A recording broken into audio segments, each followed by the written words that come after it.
thanks for joining in. The talk today is a little bit on the target discovery area of R&D in Bayer, and it's just a suggestion of how you can approach the role of data science from a business perspective first, rather than from a technology perspective. If you can look at how in R&D we kind of develop technologies that enable us to discover new things that eventually make it into products, right? And one thing that we've noticed is that a lot of the data science projects that are established in R&D are usually of the accelerating kind. So their main goal is to make things easier, faster for people, or at scale. So for example, being able to generate summaries faster, being able to link together documents in a more automated way. What I'm advocating for here is that we can think of data science as also a way to make different decisions. So established data science technologies as complementing capabilities to the core research in the lab capabilities of pharma R&D that then enable us to make different decisions, even better decisions. And what I mean by that in the context of drug development is maybe decisions that even improve probability of success in clinical trials. And so the question is, can we use data science, in this case network and graph approaches, to enable disease understanding so that we have a way to predict whether a certain target can, we have a way to predict this relationship between a new idea or a new therapeutic hypothesis and its probability of success. And when we think about that, we have an overarching kind of strategy for precision medicine, which we don't want to target every single patient, but let's say different patient segments have things in common, disease mechanisms in common. So for example, within a certain complex disease, there may be 4 different overarching disease mechanisms. If we are able to find those, then we can target the right therapy to the right patient. And so that requires understanding disease mechanisms. And if we actually want to do it, of course, patients don't come in so obvious like this in 4 different groups or whatever number. There is everything mixed, and what we have, the view that we have, is the data that we can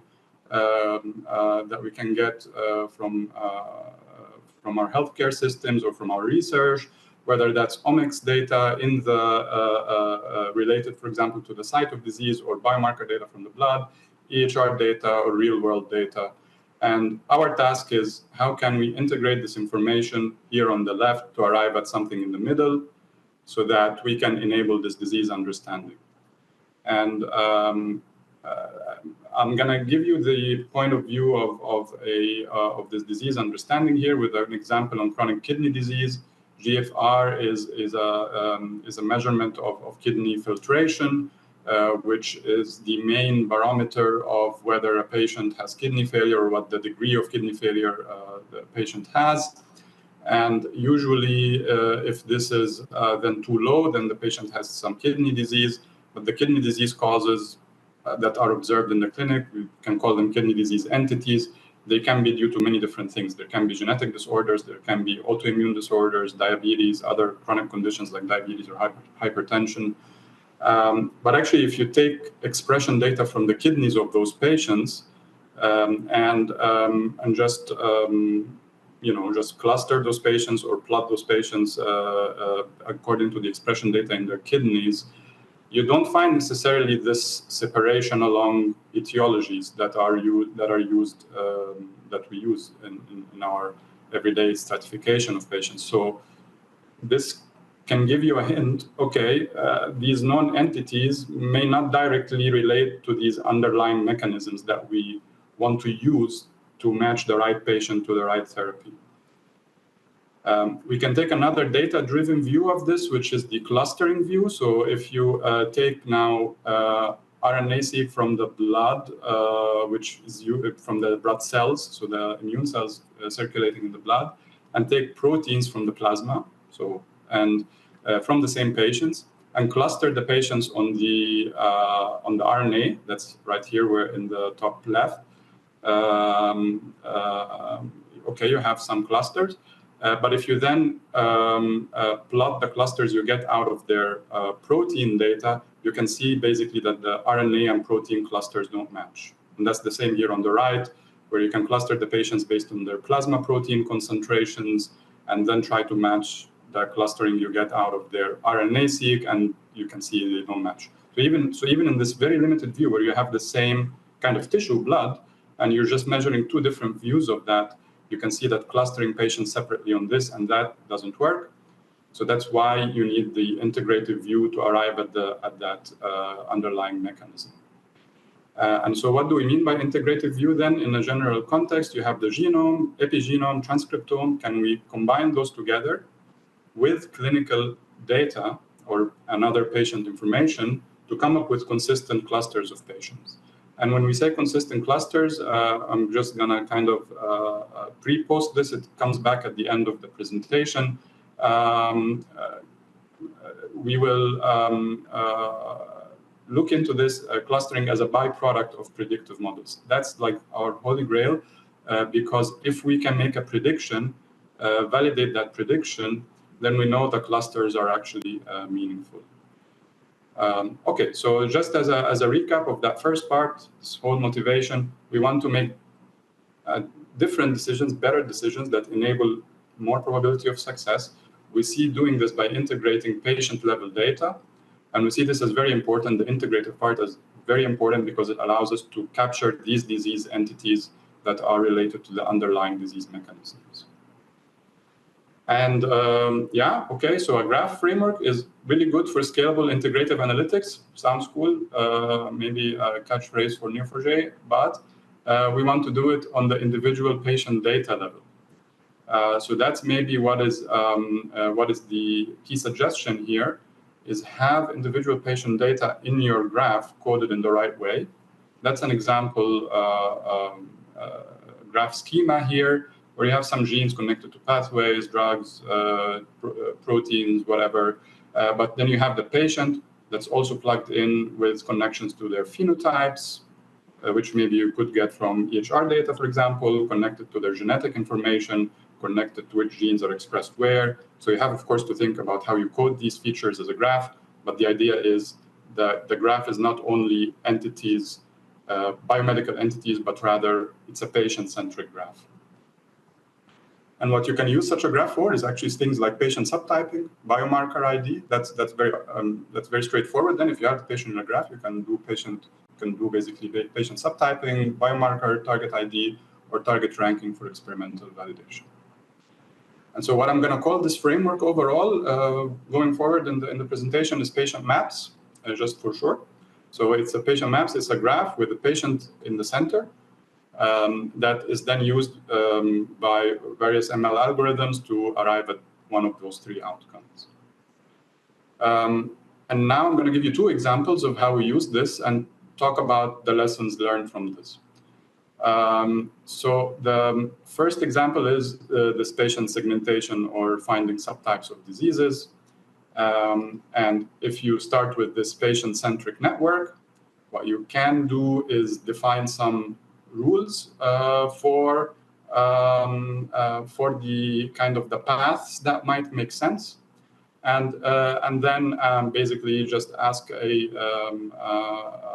graph walker to walk along these different paths that we've defined as meaningful for us. This generates candidate paths, which can then be summarized into embeddings. And these are common embeddings for all the entities in that graph. So you're essentially here co-clustering all of the entities in the graph, one of which is your patient. And here we can view this reduced to 2D basically by a UMAP.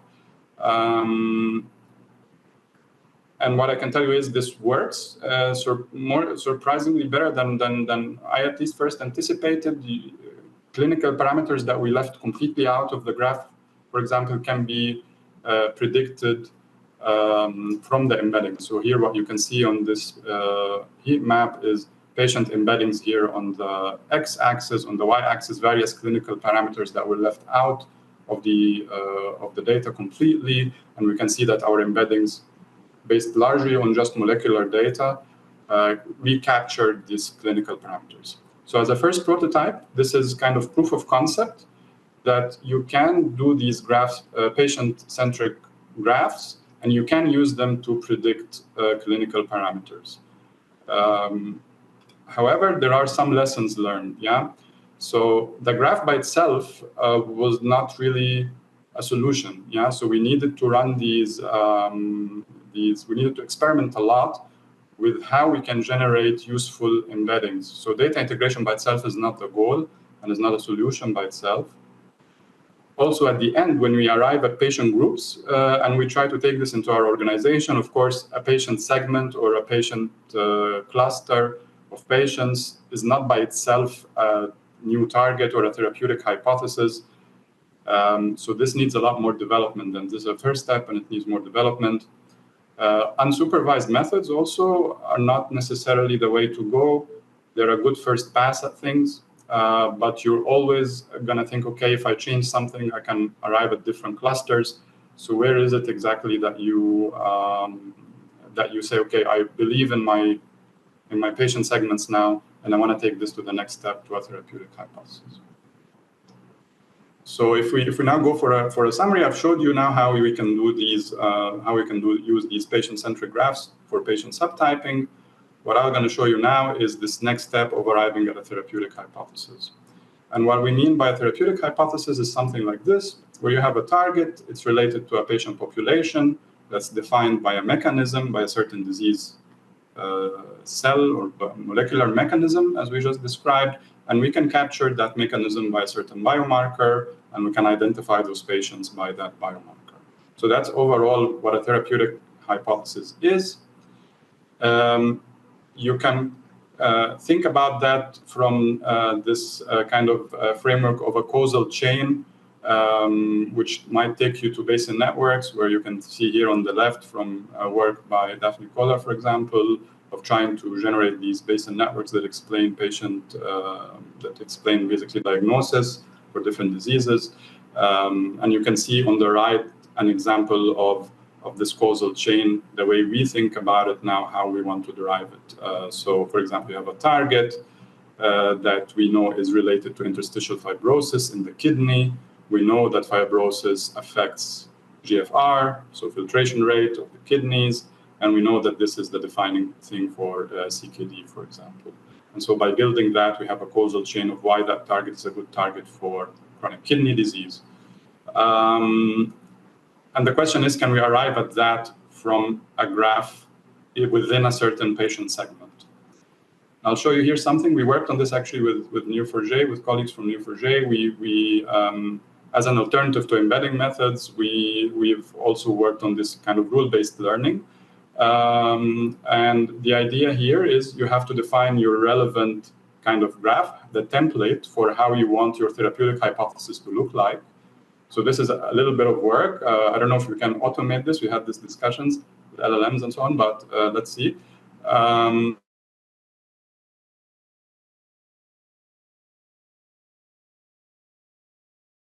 You have these kind of over template on this to predict certain links, and those link prediction are then explained by different paths in the graph. So what it just generates is these, as the paper called it, candidate evidence chains. So what I just called in the slide before, causal chain, they call candidate evidence chains, and this distinction, we come back to it in a second. And if you are able to combine and kind of interpret these evidence chains, you might arrive at something at essentially candidate therapeutic hypothesis here, as I showed in the previous slide. So what is the evidence? The lessons that we learned from doing this exercise is these evidence chains are not causal chains. So what you get out of the graph is just that. It's the data you put in and how you coded that data. And so it's not by itself a probabilistic predictive model that you can say, that you can, for example, predict the size of the effect. So one question we sometimes have, or we almost always have, is, okay, if I modulate that gene by whatever percent, what is the effect I might have at the end on the phenotype that I'm interested in? So you cannot make these, you cannot answer these questions with just that. So that's not by itself a probabilistic model. That would then take you, if you want to go there, that's then the next step, how you can actually use that to derive a valid probabilistic causal model. But what we have now can help prioritize experiments, because you come up with some candidate causal chains or some candidate evidence chains that can help you say, okay, I have now like 5 or whatever ideas about this target and this disease. Let me then experiment on those, instead of having the full space of experimentation and you don't know where to start. And then, of course, at the end, benchmarking is very key to realizing value. So if you don't have the right benchmarking data set to understand whether these suggestions from these evidence chains are actually improving your probability of success or not, then that's a major drawback. So a lot of work needs to be done outside of this story on actually creating a good benchmarking data set, linking drugs to targets to how they did in clinical trials. So we can measure the performance of all of this. So as kind of an outro, I want to kind of zoom out a little bit. So we talked about those patient maps or these patient-centric graphs that we can use to do patient segmentation, to do therapeutic hypothesis prediction. And I guess my lesson learned from this exercise so far in Bayer over the past few years is you need the right data and the right representation with the right analysis. So so the idea, I think, going forward is not that we generate the biggest graph in the universe explaining everything that's happening, but rather go for specific business questions, see how we can improve decision making on these business questions using integrative data analysis, and then go for that. And the networks, as far as biology goes, or as far as healthcare goes, can be very different. So when you talk about right data and right representation, you can think about classical systems biology kind of networks, which where enzymatic reactions, how different enzymes process different signals. You can think about things we derive now from high throughput omics data, how cells relate to each other, how cell types relate to genes, and so on. You can think about what I just presented you, patient-centric networks. You can think about the Bayesian networks with full probabilistic models around certain health entities or diagnostic entities. And you can also think about the usual suspect, these large biomedical knowledge graph integrating information from a lot of databases. And each one of this data representation has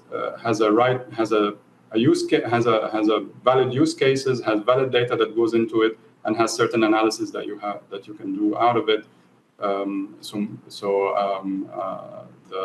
kind of take-home message is: consider first what is the business use case that you want to enable better decision making on.